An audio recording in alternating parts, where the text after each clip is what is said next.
गरीब की शादी। शशि की सौतेली माँ ने उसकी शादी की तो बड़े घर में, लेकिन पति कोई काम न करता। आप ससुर जी के साथ काम पर क्यों नहीं जाते? हाँ जाऊंगा, लेकिन कल से। आज जरा मैं दोस्तों के साथ घूमने जा रहा हूँ। शशि के 2 बच्चे होते हैं, लेकिन रमेश का हाल वैसा का वैसा ही रहता है।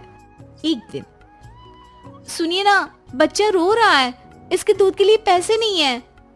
अरे तो पिताजी से ले लो ना। क्यों? अगर आप में कमाने की क्षमता नहीं थी तो शादी क्यों की?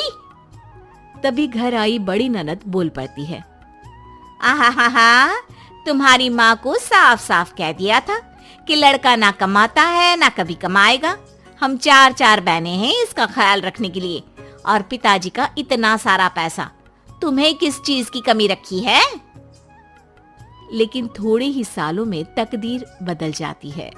शशि का ससुराल गरीब हो जाता है। सब बिकने के बाद शशि अपने पति, बच्चे और सास के साथ किराए के मकान में आ जाती है। मैं कोई नौकरी करना चाहती हूँ दीदी। अरे इतने बड़े घर की बहू थी शशि, तुम नौकरी करोगी? नहीं नहीं नहीं नहीं। नहीं करूंगी तो घर कैसे चलेगा? बच्चों को भी तो पालना है ना। तभी शशि का भाई आ जाता है।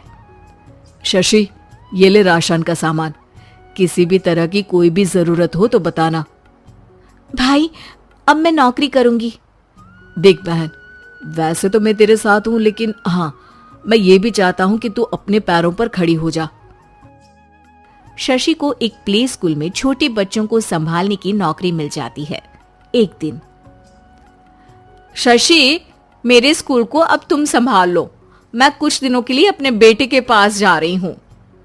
लेकिन प्ले स्कूल अकेले मैंने कभी नहीं संभाला है। अब ये सब मैं नहीं जानती। इतने महीनों में तूने जो देखा, बस पूरे आत्मविश्वास के साथ उसे करना। शशि नीलम के जाने के बाद पूरे 1 महीने उसका स्कूल अकेले संभालती है, और फिर एक दिन आता है जब वो अपना खुद का स्कूल भी खोल लेती है।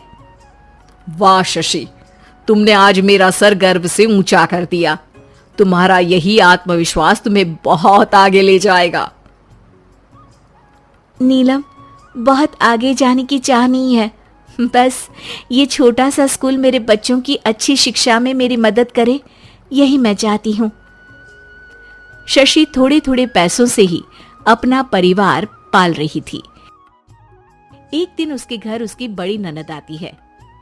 अरे भाभी, घर में कूलर तो लगा लेती, मेरी माँ को कैसे पंखे में लिटा रखा है? अरे तो शशि कौन सा एसी लगा कर सो रही है? वो भी तो यहीं रहती है ना मेरे पास। ज्यादा यहाँ आकर मेरी बहू को परेशान न किया करो। हाँ, मुझे भी शौक नहीं है इस छोटे से घर में आने का। मैं तो बस ये बोलने आई थी कि मेरे बेटे की शादी है तो ननिहाल का जो नेग होता है वो ले आना।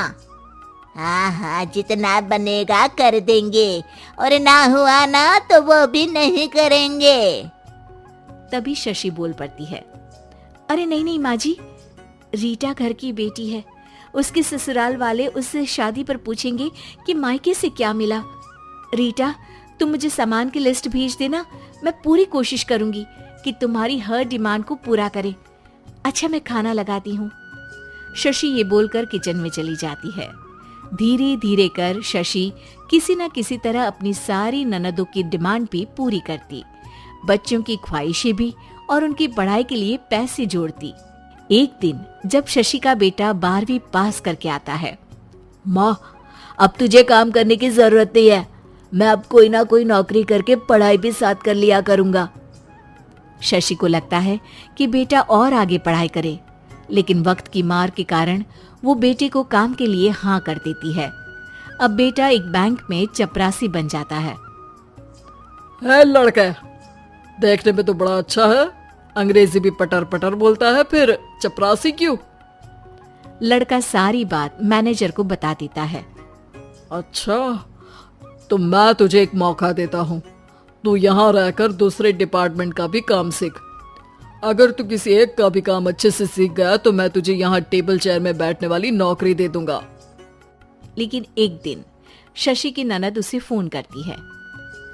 अरे भाभी, देखो मायका तो मेरा तुम लोगों से ही है।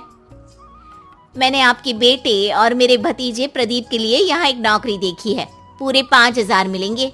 वैसे करता ही क्या है, चपरासी ही तो है ना। कोई बात नहीं रीटा, मैं उसे इस शहर के बाहर नहीं भेजना चाहती हूँ। बाकी वो शाम को आएगा तो मैं पूछ लेती हूँ। वहीं प्रदीप मैनेजर की बात से खुश हो जाता है और मैनेजर के काम पर ही नजर रखने लगता है। वो उनकी तरह के पेपर पढ़ता, काम करता और आने वाले लोगों की बातें सुनता। एक दिन बैंक में ऑडिट वाले आते हैं। ये गलत है, पूरी बैलेंस शीट नहीं मिल रही है, कहीं ना कहीं गड़बड़ है। ए मैनेजर, क्या करते हो? बैंक के पैसों का हिसाब सही नहीं है। मैनेजर के पसीने छूट जाते हैं। तभी प्रदीप वहां जाता है। अब क्या मैं ये बैलेंस शीट देख सकता हूँ? अरे बेटा मजाक नहीं, जाओ पानी लेकर आओ एक गिलास। प्रदीप मैनेजर को पानी लाकर देता है और फिर ऑडिटर से कहता है, देखिए सर, मैं आपको बता सकता हूँ कि कैसे बैलेंस शीट को आप लोग गलत तरीके से जोड़ रहे हैं। ऐसा बोलकर प्रदीप एक एक कर सारे डाउट क्लियर कर देता है। अरे हाँ, ये तो पॉइंट हमने देखे ही नहीं थे। गुड, कौन है ये बच्चा? तभी मैनेजर बोल पड़ता है, अब हमारे यहाँ अकाउंट में नया आया है। ऑडिटर के जाने के बाद, वाह प्रदीप, आज तो तुमने मेरी नौकरी बचा ली। और आपने भी तो मेरी नई नौकरी लगा दी, अकाउंटेंट की। बस फिर क्या था, प्रदीप ने एक बार जो सफलता की सीढ़ी चढ़ी, बस चढ़ता ही चला जाता है। फिर एक दिन शशि की ननद, अरे भाभी कैसी हो? घर को तो बड़ा ही सुंदर चमका रखा है। अरे बेटी, कैसे आना हुआ? तू तो इस छोटे से घर में आना भी नहीं चाहती थी, कोई खास काम है क्या? अब हाँ, वो माँ, मेरा जो मजला बेटा है ना, वो अकाउंट से पढ़ाई कर रहा है, तो प्रदीप से बोलकर उसकी भी कहीं अच्छी नौकरी लगा दो ना।